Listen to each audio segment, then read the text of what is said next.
Welcome, fans of the Justice League universe. My name is Sam. In this podcast, Alessandro Maniscalco and I share our analysis of the DC films that make up the Justice League universe. Sorry yet again for the delay. It's completely my fault, just with work being very busy this semester, and I had a 4-day conference last weekend. But next semester should be back to normal. And anyway, in this episode, we are going to continue our analysis of Suicide Squad, directed by David Ayer. And first, we can give an update on its incredible box office performance, which has now closed. Back in February, I made box office predictions for all the comic book movies this year, and I gave what I thought was a very optimistic prediction for Suicide Squad. I said that it would pull in $700 million worldwide. Then, in August, when I saw the bad reviews coming out, I thought there was no way that it would actually hit that $700 million that I predicted. But not only did it hit $700 million, but it is now sitting at more than $745 million worldwide. $325 million domestic on a budget of $175 million. That's amazing, especially considering it doesn't even include a China release. And they have also timed things out nicely where the Blu-ray and DVD release will happen in December, so they should get a big dose of holiday sales too. And the digital release of Suicide Squad is happening right now, so our next few episodes are going to be focused on Suicide Squad as we are able to dig back into it in detail. In our last Suicide Squad episode, we covered the military briefing with Enchantress, and now we will take a look at Waller's visit to Belle Reve because she just received the approval to form her task force. This scene opens with Waller and Flagg flying in and Griggs welcoming them, saying, "Welcome to Belle Reve's special security barracks." He pays primary attention to Flagg, but Flagg tells him that Waller is really the person in charge. This is one of several instances where we see the sexism that Amanda Waller has to face in her line of work. And of course, there were probably many more instances of sexism that happened as she was rising to this position of power. This is also a setup for the scene later when Deadshot lists his demands, and Deadshot is keenly aware of Waller being the one in charge, whereas Griggs was oblivious to that here at the beginning. Another reason I like this opening interaction is that Griggs actually does start kissing up to Waller without missing a beat. Overall, I really thought Griggs brought a good energy and humor to the Belle Reve scenes, and I'm wondering if he might be used a bit more in the back half of the movie when we see the extended cut. Waller gets straight to business and wants to see her Task Force X recruits. She goes first to Harley's special caged cell.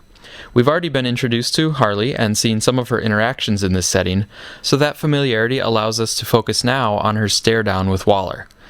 There's a great three-dimensional use of space here as Waller is walking and looking down from the catwalk. Harley asks, "Are you the devil?" We don't know if Harley is asking this in jest or in earnest, but Waller answers it pretty seriously. Maybe. Waller knows that she has done bad things in the past and will do bad things again in the future. Part of her power and the reason she has gotten to her current position is because Waller has developed comfort with moral gray areas, or even immoral acts. But she does them because she has to or because she has convinced herself that it's necessary.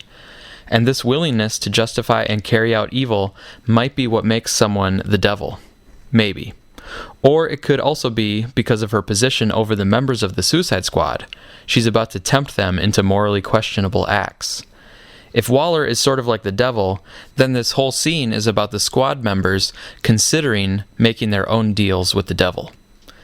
It's interesting to note that although Waller has done bad things, she isn't viewed by the general public as a monster, and those in power haven't locked her in a cage. But throughout the movie, the squad will come to see Waller's evil nature, and the squad will also come to see the humanity and goodness in one another. Next up is Croc. Flagg is there to see him, and Croc comes up to the cell door, growling and coming out of the shadows. He says to Flagg, "Ain't you scared?" This confirms Waller's introduction to Croc, which established the beginning of Croc's character arc.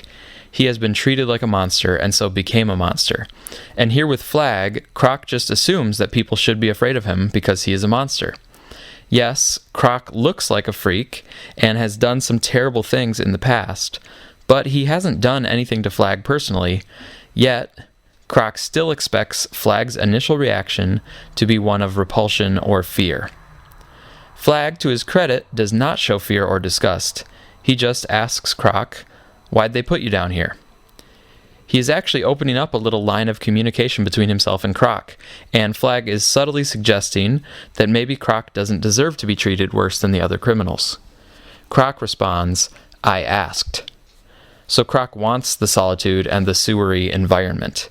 He probably hasn't been able to have much social interaction, so he prefers the solitude. And he has internalized the world's treatment of him, which is kind of sad when you think about it, but it's also something that happens a lot in real life. People treat someone who has committed a crime as a criminal, as if that crime is the thing that now defines them. Or people pick on others for one reason or another, maybe calling them fat, stupid, or ugly, and the really sad part is when those people getting picked on actually start to believe the words of the bullies. This idea applies to a few of the Suicide Squad members, I think, and the story and their mission together gives them a way to break out from this mindset, at least with one another on the squad. And by the way, I thought the makeup job and the eyelids were really good on Croc in this movie. His growls and voice sounded really good in theaters too. I hope that they translate okay to the home media systems. Next is El Diablo, and speaking of bullies and insults, Griggs approaches Diablo and calls out, "Ese, hola amigo," and "put that burrito down." He seems to have completely stereotyped Chato Santana. We get the first of a couple scenes with tablet computers showing footage through a doorway or window, and this time it's Waller confronting Diablo with his fire attack in prison. Diablo says that it isn't him, even though it's clearly him on the video, but Diablo clarifies that that guy is gone, he's dead. This is a foreshadowing of Diablo's ultimate fate at the end of the movie. It also shows that Diablo is rejecting his past, and he is clinging to his human side rather than the demonic powers that are a part of himself. And Diablo denying himself and denying his past is something that he's going to have to get over before the end of the movie. The bar scene later will help with that story element quite a bit. Flagg talks to him and tries to entice him by describing his possible freedom, but Flagg misses the mark when he says that maybe Diablo could get out and have a woman. As we learn later, Diablo already had a love, and that is exactly what is causing his grief and guilt, so he is not looking out to get out to meet a new woman. Diablo declines the offer because he already knows that Waller and Flagg are here to try to use his powers for their own ends. Diablo says he's a man, not a weapon. This sets up his particular character arc, and we get yet another foreshadowing because he says he's going to die in peace before he raises his fist again. Yes, Diablo is going to die in peace, but ironically, it is through raising his fists that he gains his peace. He gets to save a foster family as a way to redeem himself for killing his real family. Now, some people have said that Diablo calling the squad his family at the end of the movie wasn't really earned. These critics say that the squad and Diablo didn't have a deep family bond yet, just through the events of this movie. On one level, I can see where this criticism is coming from. The movie gave us some hints of the bonds forming, but it didn't fully establish a full family relationship amongst the team, or at least not with Diablo specifically, because Deadshot and Harley were the main characters. But on another level, I think it still works for Diablo's character arc, because this is someone with a good heart who has done a few really bad things. He's trying to find a way to redeem himself. And so, at the end of the movie, there's an opportunity to use his powers to save some people. Are they really like a family to him? No, but they do provide him with a chance to feel like he is redeeming himself. So he sees that opportunity, and in the intensity of the moment, he perhaps makes a bit more of it than it actually is. But good for him, I say. Now, we don't see Boomerang in this scene, but we started the sequence with Harley, and so we end it with the other main character, Deadshot. By putting him at the end, we can have an extended scene with him and Flagg and Waller. They bring Deadshot into a shooting range and then take off his handcuffs. I love the comedic timing and the performance when Deadshot immediately points the gun at Griggs. This is followed up by Griggs' line about clearing his browser history, which got a big laugh when I saw this opening night. I'm guessing a lot of people identify with that sentiment. But there was also a quick connection back to the first scene with Deadshot, because here Deadshot says, "What's for dinner?" taunting Griggs. So we think maybe Deadshot is about to make good on that earlier threat that he had in the previous scene with Griggs. This scene here also has a nice build-up because Griggs first alludes to, quote, what this man can do, unquote. And Flagg repeats the idea that Deadshot never misses a shot, piquing our interest about Deadshot's full capabilities. And then, of course, the main point of the scene is that we get to see the full skill set of Deadshot, and we get to see the fact that he is versatile with several different weapons. As Doc said on Man of Steel Answers, Deadshot is so accurate that it is basically a superpower. After his performance, Deadshot immediately goes into business mode, negotiating for his services. He wants custody of his daughter, he gets a dig in at his ex-wife's boyfriend Darnell, and there's some good chemistry in the scene between Deadshot and Flagg, between Will Smith and Joel Kinnaman. And also there's some good humor about white peopling the college grades. At the end, Flagg says that Deadshot isn't in position to make demands, but Deadshot knows that he is in a strong bargaining position, and he puts down Flagg, saying, "No, errand boy, I'm talking to your boss," indicating Waller. He ends with another little bit of sexism, though. "That's my price, sweetie."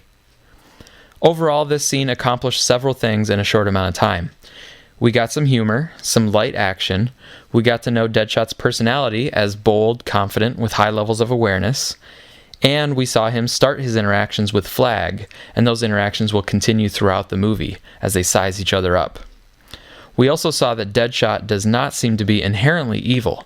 He doesn't kill Griggs, for example, and he doesn't kill the others around him, even though he probably could have. And Waller actually seemed less concerned about murder than Deadshot was in this scene, so that's giving us another clue here that Waller is maybe more of the villain than Deadshot is. Also, to Deadshot's credit, he makes demands more for his daughter than for himself. It seems to be the case that he has killed more for business than for any sort of personal pleasure or gratification in it. So that's still bad, of course, but it's not evil. Deadshot here we see is not irredeemable. Having met the members of Task Force X a couple of times now, the next scene gives us Rick Flagg's closed-door reaction to the squad.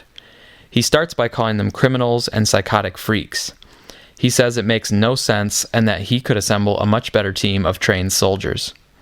If you listen to the Man of Steel Answers episode on Suicide Squad, that podcast gives a good explanation of how it's pretty ridiculous that critics of this movie tried to say that it was an illogical premise to have a squad of criminals, because soldiers would be better able to complete any of the squad's potential missions. But this critique is silly because they literally bring up and then address that point in the movie itself. Flagg takes the same position as these critics, and he says to Waller's face that soldiers would be preferable. And this idea was also at play when Waller had to make her pitch to the Security Council. The point is not, can we get soldiers to do these missions and be better behaved than the squad? The point is that Waller recognizes a whole new arena of warfare with metahumans, and she wants to be ahead of the enemy on this front. And it's also about tapping into new resources beyond the soldiers that already exist. Getting soldiers to do missions is nothing new, but having soldiers and also having new conscriptions in the form of criminals, and especially metahuman criminals, is something very new, and it's something Waller wants to test out. Waller makes both of these points. She calls it World War III, alluding to the new frontier of a metahuman arms race, and she says that desperate times call for some unusual team-ups, such as the US military and the Mafia in the past. Flagg tries to play hardball with Waller, saying that he might make a call to some of his friends in authority, but Waller isn't fazed. She reminds Flagg that she has June Moon, and so she has leverage over Flagg. Her rationale for the squad didn't win Flagg over, and rather than trying to convince him by reason, she just relies on her bread and butter, personal leverage and manipulation. This sets up the times later in the movie when Flagg will side with and feel connection more to the squad than to Waller. Seeing her ruthlessness, Flagg says, "They warned me about you. My dumbass didn't believe the stories." Waller waits a beat and then says, "Nobody does." Great lines and great deliveries. Again, we are getting some great setup of Waller as an intriguing character and perhaps as the true villain of the movie. We wonder what those stories were about Waller, and we wonder what she's going to do over the course of this movie, and if she will be creating some new stories that people won't be able to believe either. The last thing we'll cover in this episode is a quick scene away from Belle Reve. We see the Joker in mourning over his lost Harley. And Johnny Frost comes in to tell him that people are getting marked as terrorists and sent to Belle Reve in Louisiana, and that's where Harley is. Joker says to bring the car around, we're going for a drive. He then lays down in what the filmmakers call the knife circle, although there's a lot more to it than just knives. The camera pulls up in an amazing visual shot and the music swells with the Joker laugh mixed into the music. This is definitely one of the memorable images from the movie overall, and it's definitely one of the most memorable images of the Joker subplot. It is a very efficient way to clue us in to the Joker's madness and his meticulousness. As I've said in our Batman v Superman analysis, every movie needs some really compelling visual images that will stick around forever in people's memories and be associated with that particular movie. I think the knife circle is one such image for Suicide Squad. For the knife circle scene, David Ayer said that he went in early to the set that day and dressed the room himself. He personally laid out all of those items, which included the knives, the piano keys, a bunch of laptops open around the outside, and also, creepily, a baby's onesie. Ayer said that it was a bit crazy and disturbing to make the knife circle, and he didn't want others to have to do it. So that's our analysis for this episode. We are definitely looking forward to the home release and the extra few minutes of footage for Suicide Squad. To finish out this episode, we wanted to just say a bit about the composition of the squad. In the behind-the-scenes book, producer Chuck Roven said that David Ayer started by selecting the characters he wanted for the movie. He picked and cleared those characters first before he wrote the full script. So that leads us to thinking about why these particular squad members were the ones Ayer chose.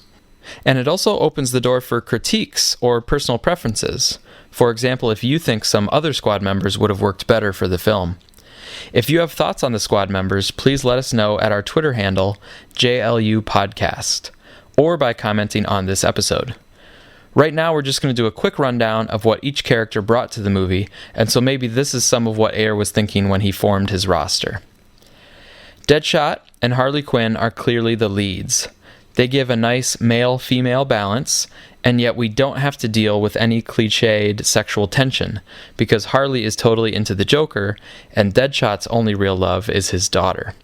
Both are motivated by these loves for people who are not on the squad, and people they are hoping to eventually be reunited with. The two characters contrast nicely in that Deadshot is a very mentally stable person, whereas Harley is a bit psychotic and unpredictable. Deadshot treats violence dispassionately as business, whereas Harley seems to enjoy violence or do it almost like a game. Deadshot brings a nice dynamic to the military side of things because he has superior skills to the military, but not the soldier's official designation of service. And Harley brings a nice contrast to Deadshot and the military both because she dresses and acts in ways that are totally different than military standards would dictate. I'm sure Ayer also went with Harley because of the character's growing popularity, and with Deadshot because he is a pretty common staple to the squad. Rick Flagg was an obvious choice, even though he hasn't always been on the squad. He's back on the squad now in the DC Rebirth Suicide Squad title, and of course he was the leader in the classic Ostrander run in the 80s. I think the interplay between Flagg and Deadshot was a central part of Ayer's original conception, and it worked well in the film. I think it also made sense to have a military leader who had to be in the awkward position between Waller and the rest of the squad, because that allows us as the audience to put ourselves in that middle position and judge Waller's actions and conscience, or lack thereof, as compared to the squad's. This movie is also incredibly diverse in its character makeup, and that seems to have been totally purposeful on the part of Ayer and the studio. And the diversity, I think everyone can agree now, was a big asset in terms of the film's success. But with regard to that diversity, Flagg is there as the only American white male on the squad. And him being in the position of power is sort of emblematic of the man in the dominant position over women and people of color. Speaking of which, the modern interpretation of El Diablo was a good choice as a Latino character, and he represents a lot of heart for the team. He brings a very personal and tragic story element, and he also grapples explicitly with not wanting to use his powers for violence, contrasting with Harley and Boomerang, for example, who are pretty willing to be violent. Diablo was also a good choice because he brings a much greater power level than the others, and this was necessary because of the power level of the threat that they were facing. Killer Croc brings a different kind of heart to the team, a lovable monster of few words, who also is a cannibal. His silhouette is unique, and so he adds bulk and texture to the physical lineup. His water capabilities are also a nice complement to the skills of the rest of the team. And the movie maybe could have had the water element of Croc pay off even more, but there was just enough of it to make it worthwhile. You could say that King Shark might have filled the same water role as Croc and changing the texture and silhouette of the team, but I think Croc is the more realistic of the two characters to try to bring into a fairly grounded world that the Justice League universe is setting up. Croc also expands the Justice League universe a bit because he's the first deformed human to show up. And then along with Diablo and Enchantress, they were the first ones with a mystical sort of power. Captain Boomerang is obviously included as a solid dose of comic relief, and he also brings a straight-up criminal element to the team. He's more of a burglar and a backstabber, rather than a psychotic murderer, so he brings a nice mix. Boomerang is also a common member of the squad in the comic books, so he's a safe choice, and he is also quite a bit easier and less expensive to bring to life cinematically than others, such as Black Manta or Bronze Tiger would have been. Slipknot is thrown in as the red shirt, so to speak. He is there to show that the threat to the squad members is real, and Ayer said that they didn't want to waste any time trying to trick the audience into thinking that he was anything more than this. I think that was a wise and very efficient decision. And it was good to see a Native American character in the universe, so the one downside here is just that it happened to be the Native American who was killed so quickly. But even without Slipknot, the team was pretty full, so I think it was basically either that we get a small dose of Slipknot or we wouldn't have gotten him at all. Katana is the last member of the squad proper. She hops in right as the team is taking off, and she brings a bit more diversity as an obvious Asian character and as another woman on the team. She probably has even fewer lines than Croc, but they do work in a nice backstory for her. She adds a nice mix to the moral dimensions of the team because she has done some questionable things in the past, but she is not a criminal or a villain like the others. She had a clear motive that is pretty understandable to most of us. She also shows clear loyalty and dedication in her responsibilities, and those are traits that we usually ascribe to heroes rather than villains, so she kind of walks that boundary between the two, probably falling more on the hero side than the villain side overall. Now, Amanda Waller, of course, it goes without saying that Ayer was going to include her. It's not Suicide Squad without Amanda Waller. But we also have, outside the squad, Enchantress as the primary villain, and the Joker as the B-story character. I think both of these were very good choices, but I think the execution of the Enchantress was a little bit off. The Joker I really liked all the way through, from interpretation to execution and everything else. He was necessary to fill in the Harley character, and I liked it that they kept him secondary to Harley rather than overtaking her, which could have happened if they weren't careful because of the stature of Joker as a character. I also thought that they used the Joker well as a way to throw wrinkles and rising action into the squad's primary mission. But as for Enchantress, I think the choice of villain was pretty good because the magical elements made it something obviously beyond the purview of standard military operations, and so it's a logical chance for Waller to try out her disposable Task Force X, and it also provides a legitimate threat that would challenge even a team of villains and supervillains. Ayer also seemed to be inspired quite a bit by the Nightshade Odyssey storyline, which is in Volume 2 of the Ostrander run on Suicide Squad. That story probably gave him the idea of having the Incubus and his sister, and to have the sister be connected to June Moon. So that homage to the comics is appreciated, but I'm not sure that Cara Delevingne was the best choice for actress, and some of the design choices were not quite to my tastes, but more on that when we get to it in later episodes. So anyway, that was Ayer's roster. Again, if you have thoughts on these choices, or if you have thoughts on alternatives, let us know. And one more thing for you guys and gals, it seemed to me that the number 23 showed up a lot in Suicide Squad. This is based on just my viewings in the theaters. I swear that I was seeing 23 quite a few times. Does it mean anything significant, or am I just imagining it? Maybe with the digital edition coming out now, people can help me figure this out. If you have any thoughts on the number 23, any thoughts whatsoever, even if it's just to say that you think it's gibberish, tweet your thoughts to us at JLU Podcast on Twitter, and you will be entered to win a free DC trade paperback. Barnes & Noble is doing a buy two, get one free sale on graphic novels right now, so we're going to take advantage of that deal from Barnes & Noble, and we're going to give away one or two of them to our listeners. So thanks for listening, and be sure to check out the Suicide Squad cast and Man of Steel Answers for more DC podcast entertainment.